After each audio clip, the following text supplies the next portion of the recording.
नमस्कार, अपना उत्तराखंड देख रहा मेरे साथ मैं हूं शंकर दत्त पंत। खबरों की शुरुआत करते हैं। उत्तराखंड में कैबिनेट मंत्री सुबोध उनियाल की अध्यक्षता में मंत्रिमंडलीय उप समिति की बैठक हुई है, जिसमें पुलिस ग्रेड पे मामले को लेकर चर्चा हुई। बैठक के बाद मंत्री सुबोध उनियाल ने बताया कि पुलिस ग्रेड पे मामले में सभी ने अपनी राय दे दी है। अब बैठक की रिपोर्ट मंत्रिमंडल समूह के सामने पेश की जाएगी।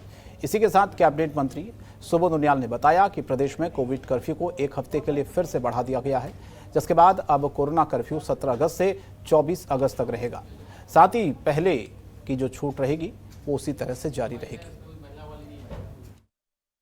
इसी बैठक में दोनों ही पक्षों ने, पुलिस के जो उनकी कमेटी भी आई थी, उन्होंने भी अपना प्रत्यावेदन जो रखना था, अपना प्रेजेंटेशन उन्होंने किया, और वित्त विभाग ने भी अपनी व्यू दे दी। अब मीटिंग, हम फाइनल मीटिंग हो गई है। अब इसके बाद मंत्रिमंडल के समक्ष रिपोर्ट प्रस्तुत कर दी जाएगी। क्या आज देखिए, अभी तो रिपोर्ट को कंपाइल करने में टाइम लगता है। टाइम लगने के उसके बाद रिपोर्ट जो है मंत्रिमंडल के समक्ष प्रस्तुत कर दी। सरकार ने फिर कोविड कर्फ्यू, रात्रि कोविड कर्फ्यू को 1 हफ्ते बढ़ाने का निर्णय लिया। बाकी अब से सभी चीज़ें, प्रतिबंध जो पुराने लागू हैं, जो SOP पिछली जारी थी, उसी को कंटिन्यू किया। केवल 1 हफ्ते के लिए पिछली व्यवस्था को आगे बढ़ाने का निर्णय। क्रूशियल टाइम है इस समय। जिस तरह सितंबर के नज़दीक आ रहे हैं और जो संभावनाएं बताई गई हैं कि सितंबर में अगले फेज के आने की संभावना, उसको देखते हुए अभी सावधानियां बरतना आवश्यक है। और उत्तराखंड में अगले साल होने वाले विधानसभा चुनाव से पहले मुख्यमंत्री पुष्कर सिंह धामी पूरी ताकत के साथ राज्य के विकास और राज्य के निवासियों के लिए कई बड़ी घोषणाएं कर रहे हैं। इसी के तहत मुख्यमंत्री ने स्वतंत्रता दिवस के मौके पर जनता को संबोधित करते हुए कई घोषणाएं की, जिसके तहत प्रदेश के सरकारी स्कूलों के 10वीं और 12वीं के छात्र छात्राओं को निःशुल्क मोबाइल टैबलेट देने, दिवंगत पर्यावरणविद सुंदरलाल बहुगुणा के नाम पर सुंदरलाल बहुगुणा प्रकृति संरक्षण पुरस्कार देने, इसके अलावा जनसंख्या नियंत्रण के लिए उच्च स्तरीय समिति का गठन करने समेत कई घोषणाएं की हैं। इन घोषणाओं पर कांग्रेस प्रदेश अध्यक्ष गणेश गोदियाल ने कहा कि बीजेपी ने जनता का 4.5 साल से ज्यादा का समय बर्बाद किया है। यह समय घोषणाओं का नहीं है, धरातल पर काम को दिखाने का है। ये घोषणाएं सिर्फ चुनावी घोषणाएं हैं, जनता का इससे कोई सरोकार नहीं।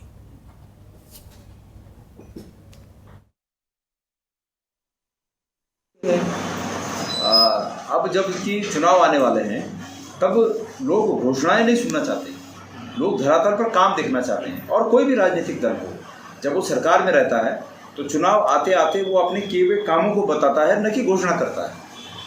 ये ऐसी सरकार है कि जिन्होंने पूरे 4.5 साल बर्बाद किए, तो चूंकि 4.5 साल बर्बाद किए तो घोषणाएं तो करनी है, काम तो कुछ किया नहीं है। तो ये उसी का परिणाम है कि वो घोषणाएं करता है। और रक्षाबंधन के मौके पर कैबिनेट मंत्री गणेश जोशी मसूरी पहुंचे। आपको बता दें कि हर साल मसूरी की हजारों महिलाएं कैबिनेट मंत्री गणेश जोशी को राखी बांधती हैं, और इस समारोह में भी हजारों की संख्या में महिलाओं ने मंत्री गणेश जोशी की कलाई में राखी बांधकर उनकी लंबी उम्र की कामना की। इससे पहले समारोह में प्रसिद्ध उत्तराखंडी लोक गायिका रेशमा शाह और उनकी टीम की ओर से सांस्कृतिक कार्यक्रम भी पेश किए गए। इस मौके पर मंत्री गणेश जोशी ने कहा कि मेरी विधानसभा की बहनें मुझे बहुत प्यार करती हैं और विश्वास करती हैं। उन्होंने जो भी जिम्मेदारी मुझे दी है उस पर मैं खरा उतरने की पूरी कोशिश करूंगा।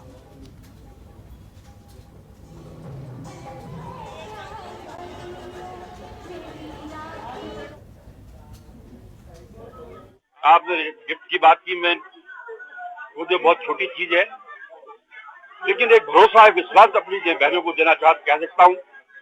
इस विश्वास के साथ मसूरी की बहनें मुझ पर भरोसा करती हैं, उससे ज्यादा मैं इन पर भरोसा करता हूँ। जिस भरोसे से इन्हें मुझे जिम्मेदारी दी है, हमेशा मैं उस भरोसे पर खरा उतरूंगा, क्योंकि मैं राजनीति में सेवा करने के लिए आया हूँ, कोई धंधा करने के लिए नहीं आया हूँ। आप देख रहे होंगे 3 बार से विधायक हूँ, आज भी बिल्कुल उसी स्थिति में हूँ। बस एक भरोसा मैं अपनी बहनों को दे सकता हूँ कि जिस भरोसे से आप मुझे राखी बांध रही हो, आपका ये भाई उस भरोसे पर। और पौड़ी के ब्लॉक प्रमुख महेंद्र राणा की अध्यक्षता में नगर पालिका दुगड्डा में एक बैठक आयोजित की गई, जिसमें आगामी विधानसभा चुनाव को लेकर जनप्रतिनिधियों के साथ चर्चा हुई।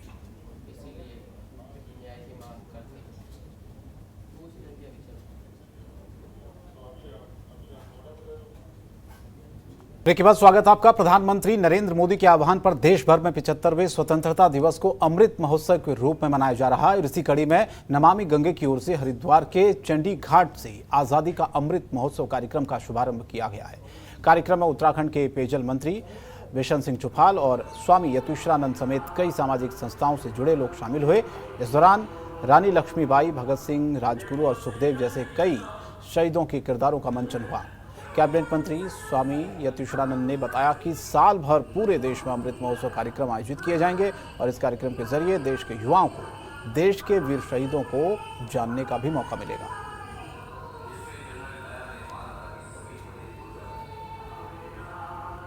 मोदी जी ने 75वीं वर्षगांठ को अमृत उत्सव मनाने का जो ये शुभारंभ किया था, उसी के उपलक्ष्य में आज हरिद्वार के जो हमारे चंडी घाट का इससे इसका शुभारंभ किया गया।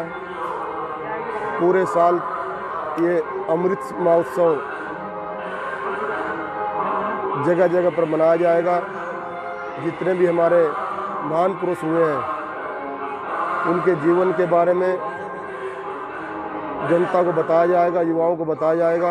इसलिए जनता के और विद्यालय के जो छात्र छात्राएं हैं और एनजीओ के माध्यम से, तमाम संगठनों के माध्यम से ये काम हो रहा है। इसके लिए मैं देश के प्रधानमंत्री जी को, भारत सरकार के जल शक्ति मंत्रालय जी को बहुत बहुत धन्यवाद देता हूँ। ये पहला कार्यक्रम देश में हरिद्वार से शुरू हो रहा है, जिसका संदेश पूरे भारत में जा रहा है। जिस प्रकार से गंगा जल की भांति पूरे देश में नमामि गंगे द्वारा जो ये महोत्सव आज मनाया जा, आज़ादी का अमृत महोत्सव, ये पूरे देश में इसको। और फिलहाल इस बुलेटिन में इतना, लेकिन थोड़ी देर में 6:58 पर देखिए सबसे बड़ा अखाड़ा। नमस्कार। खबरों के निष्पक्ष विश्लेषण के लिए सब्सक्राइब करें Janatantra TV and press the bell icon. Never miss any update.